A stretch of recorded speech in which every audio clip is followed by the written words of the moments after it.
Wabarakatuh. Alhamdulillahil jabbaril qahhar al-azizil ghaffar khaliqil jannati wan nar wa mukawwiril laili wan nahar. Ashhadu an la ilaha illallah wahdahu la syarika lah wa ashhadu anna sayyidana Muhammadan abduhu wa rasuluh. Amma ba'd. Saya muliakan para pengurus UKM Hikmah UIN Raden Intan Lampung, terkhusus Pak Ketum, Bapak Agung atau Mas Agung atau Kakak Agung atau Bang Agung Ar-Rasyid. Kemudian hadir pula grup hadrah UKM Hikmah di depan kita semua yang sudah membimbing berjalannya sholawat. Mudah-mudahan sholawat yang kita lantunkan sebagai tanda bukti kecintaan kita kepada baginda Rasulullah menjadi bukti dan saksi bahwa nanti kita semua betul-betul layak mendapatkan syafaat beliau di hari kiamat. Amin ya rabbal alamin. Kemudian yang saya muliakan pula seluruh anggota UKM Hikmah ataupun undangan dari UKM yang lainnya. Kemudian hadir pula dari rombongan Lasnas Yatim Mandiri yang sudah bersedia hadir serta mendampingi, serta seluruh hadirin wal hadirat semua tanpa terkecuali yang mudah-mudahan malam hari ini kita semua berkumpul dan perkumpulan kita dirahmati oleh Allah Subhanahu wa taala. Amin ya rabbal. Oke, ceramahnya tidak lama. Nah, karena kita sudah selawat, intinya sudah ceramah atau tausiah atau kultum, tidak lama. Mbak-mbak, kakak-kakak atau teman-teman sekalian, emang masa-masa muda itu indah.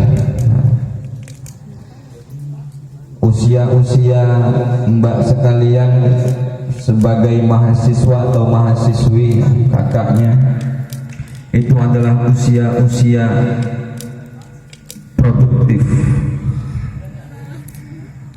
usia-usia yang masih penuh dengan semangat, usia-usia yang masih gagah, usia-usia yang masih dihantui dengan kekhawatiran. Ya Pak ya, khawatir nanti jadi apa, khawatir nanti kerja apa, khawatir bisa bahagiain orang tua atau enggak, khawatir bisa buat bangga mereka atau tidak, khawatir bisa membalas budi baik orang tua yang sudah korban buat kita sampai hari ini ataupun tidak. Tapi yakinlah wahai mbak-mbak dan abang-abangku semua, bahwa hakikatnya hidup ini mudah ya, hidup ini mudah, tapi jangan juga dipermudah. Hidup ini sulit, tapi jangan juga kau persulit ya. Caption sah-sah Pak Ketum, sah-sah ya. Hidup itu mudah kalau kita yang buat mudah, bagaimana kitanya? Makanya iringi hidup itu dengan bahagia. Bahagia itu sederhana. Cari hal-hal positif yang bisa membuat kita bahagia. Kalau kita sudah bahagia, maka yang kita lakukan pun insya Allah akan positif semua. Tapi kalau kita sudah gak bahagia, sedih, ngeluh, merana, galau, palem, pusing, maka yakinlah tindakan-tindakan kita juga semua akan mengandung hal-hal yang negatif.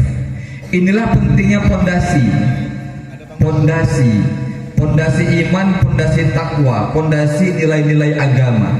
Ketika kita ditimpa dengan sebuah ujian, musibah, kesedihan, kegalauan, ditinggalkan oleh seseorang yang kita nantikan, ditinggalkan oleh seseorang yang kita cintai dan kita harapkan, atau dijauhi oleh seseorang yang mungkin kita harapkan kehadirannya, ketika kita ada pondasi, maka tidak akan galau yang terlarut-larut.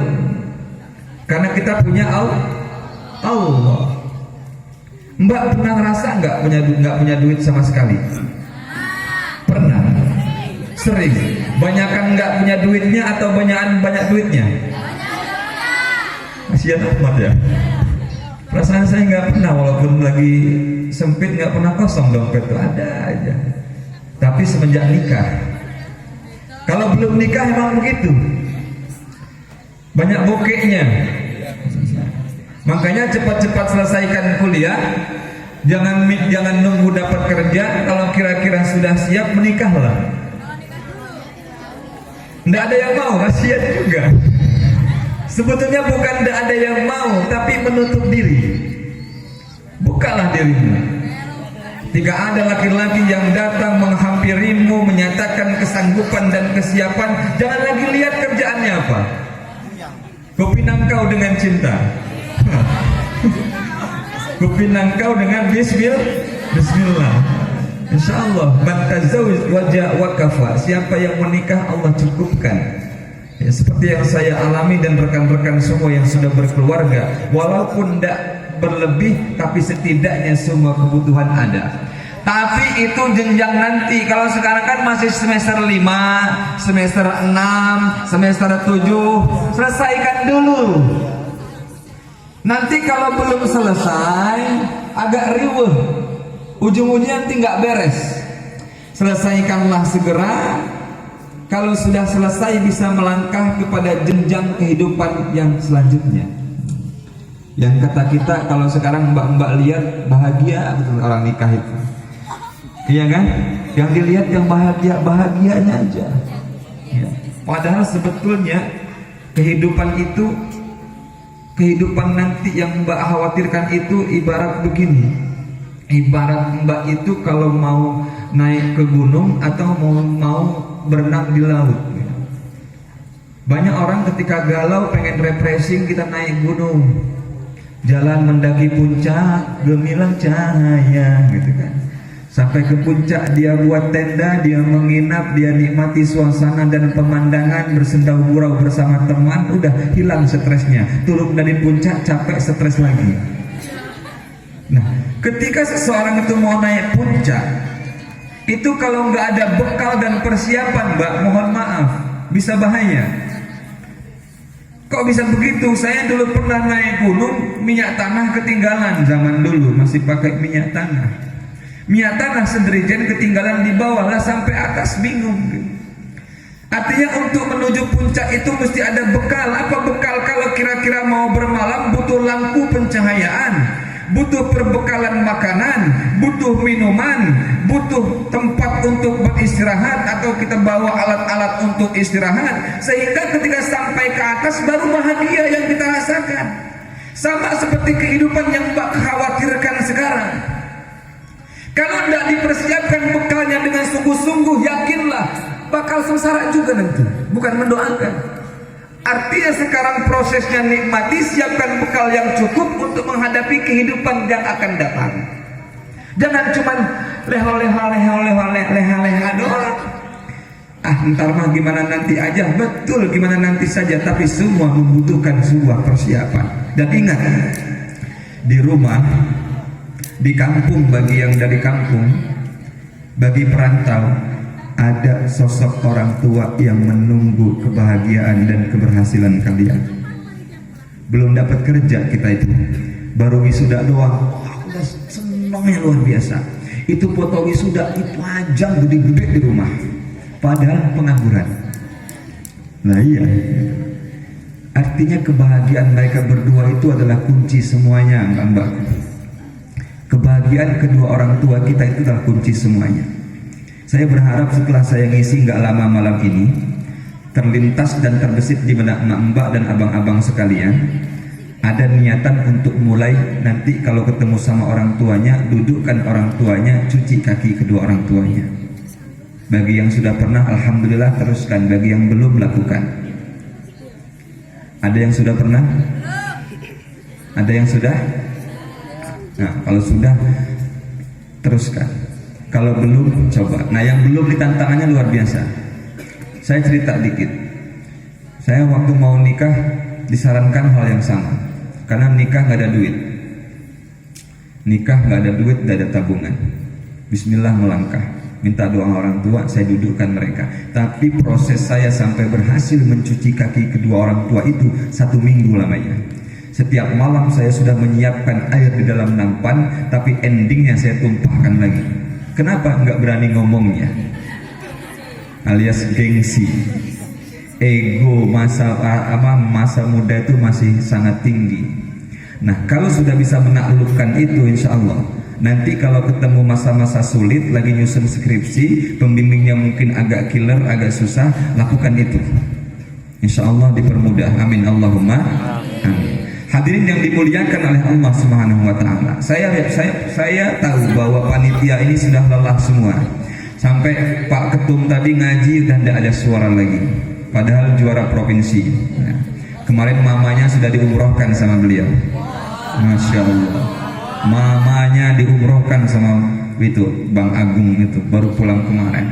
Dia Masya Allah, ini anak luar biasa. Dia bisa umroh apa enggak? Insya Allah kalau sudah mengumrohkan orang tua, dia dapat lagi jatah umroh buat Bang Agung ya. Amin. Penting latihan terus koriknya gitu.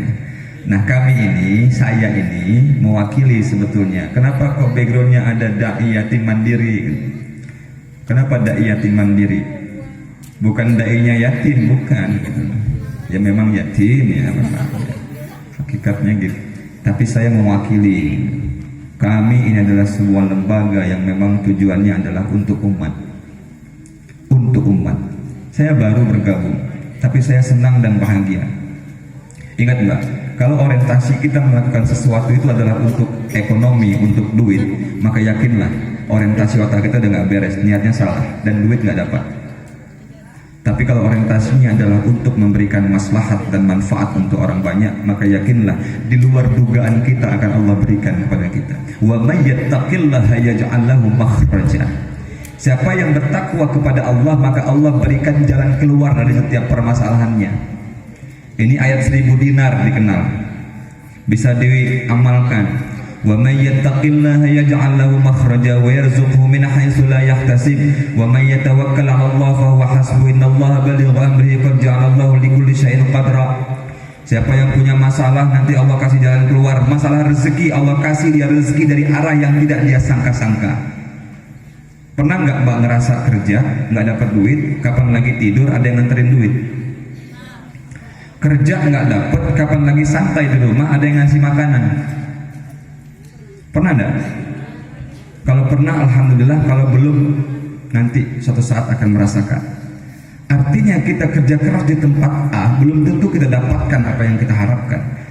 Tapi tatkala kita sedang santai, Allah berikan lebih daripada apa yang kita harapkan atau di luar dari apa yang kita duga. Syaratnya apa tadi? Takwa. Apa takwa? Takut wanita? Enggak, bukan. Merasa diri senantiasa diawasi oleh Allah Subhanahu wa Ta'ala. Nah, yang ingin saya sampaikan selanjutnya, masa-masa Mbak ini masa-masa rawan. Masa-masa rawan, mudah galauan, mudah pusingan, mudah palengan, iman tipis, takwa kurang. Kalau lagi galau yang dipikir macam-macam. Boro-boro mau melarikan ke ibadah. Hebat kalau anak muda lagi ada masalah, sulit, galau, sedih, kejepit, dia masih melarikan waktunya untuk sujud minta petunjuk kepada Allah. Jarang tapi. Kenapa? Yang dia pikirkan hanya apa? Cari teman, hubungi, minta temenin, aku curhat. Besok kawannya cerita sama temannya yang lain. Tersebarlah aibnya.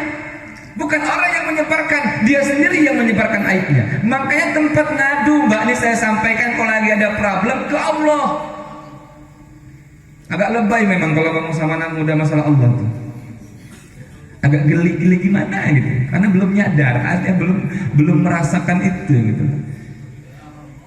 Lebih percaya dengan sahabat, dia sahabat aku.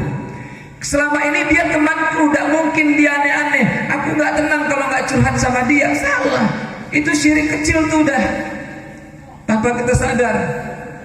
Artinya masa-masa Mbak ini, masa-masa Abang ini masih masa-masa rawan.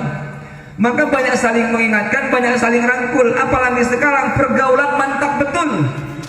Handphone yang Mbak pegang itu, yang saya pegang juga, apa yang tidak bisa kita lihat, apa yang tidak bisa kita akses, ada semua. Siapa yang bisa mengontrol itu? Tidak usahkan dosen, tidak usahkan guru kalau untuk siswa-siswi. Orang tua kita pun tidak bisa mengontrol itu, bisa kita tipu. Karena dunia sekarang adalah dunia tipu-tipu. Ya Pak ya. Nah, cuman bekal itu doang. Ketika terlihat sesuatu yang muncul, astagfirullah, masih udah hebat tuh, udah hebat. Walaupun astagfirullah, masya Allah, masih dia, masya Allah. Tapi dia astagfirullah.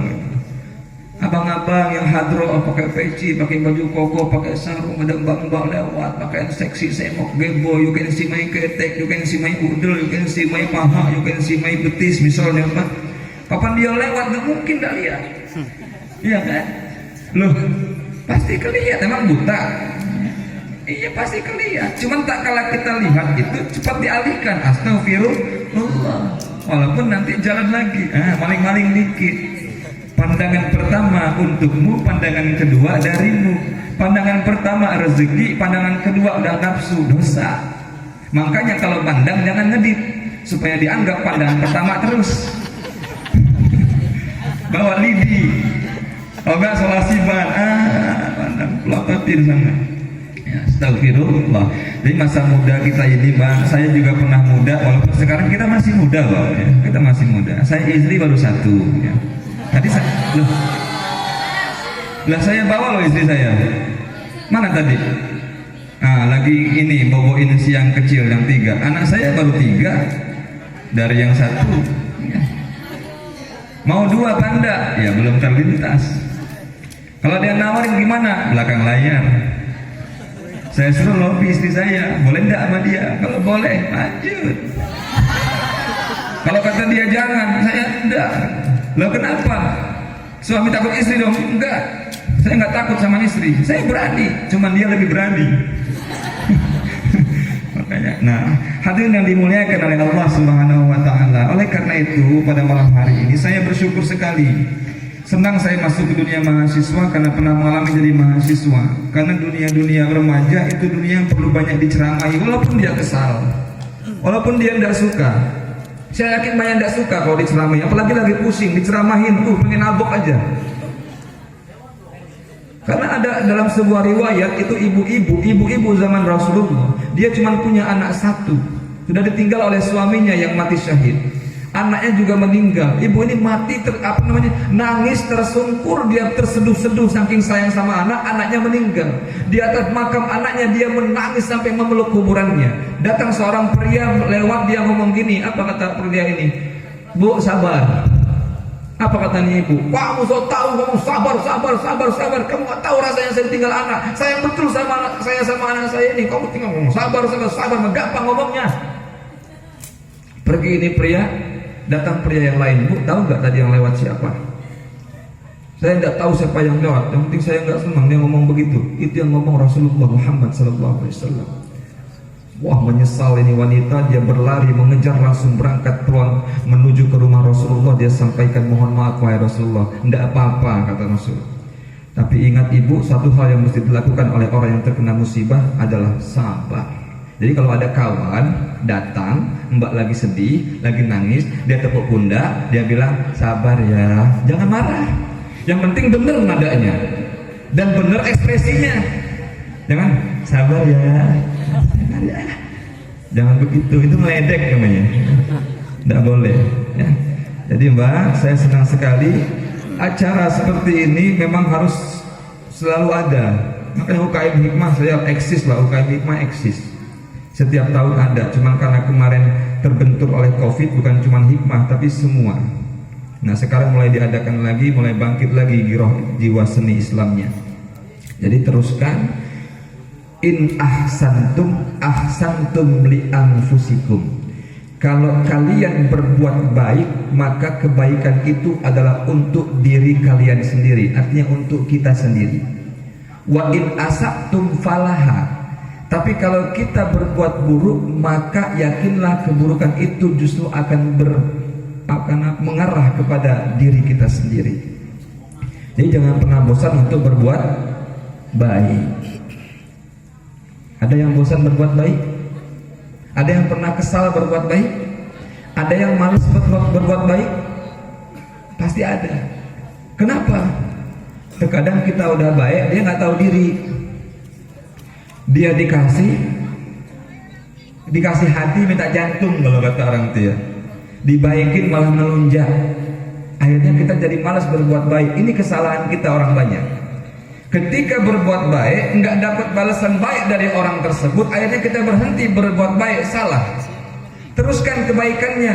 Jangan berharap balasan baik dari dia. Karena kebaikan yang kita lakukan bukan dia yang balas, tapi Allah Subhanahu wa Ta'ala, gitu. Jadi kita nggak akan pernah bosan berbuat baik. Ada orang ngutang, kalau kira-kira kita takut kotor hatinya gara-gara nagihin dia terus, mending bilang, ini saya nggak ngutangin, lo mau bayar alhamdulillah, nggak juga bodo amat. Dia ada duit, dia bayar, ambil. Dia nggak bayar, kita emang udah niat nggak usah dibayar. Artinya kita nggak takut untuk berbuat baik.